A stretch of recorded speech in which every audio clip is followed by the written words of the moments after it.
இந்த குண்டாஸ்லாம் அப்படியே போய் தாவீதை பிடிக்க போகிறாங்க பாருங்க.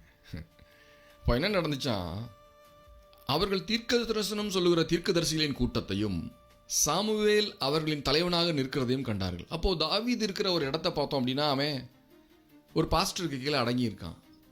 சாமுவேல் அப்படின்ற ஒரு தீர்க்கதரிசி.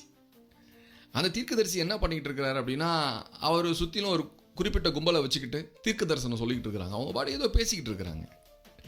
அந்த கூட்டத்துக்கு பக்கத்தில் இந்த குண்டாஸ் கூட்டம் வருது பாருங்க, தாவீதை பிடிக்கிறதுக்கு. அப்போது அவங்க ஆயுதங்களோடு வந்திருக்கலாம் இல்லையா தாவீதை பிடிக்கிறதுக்கு. பாஸ் சொல்லிட்டாரு இவனை காலி பண்ணணும்னு சொல்லி அவனை தூக்குறதுக்கு வராங்க தாவீது. அப்போ என்ன நடக்குது பார்ப்போம்.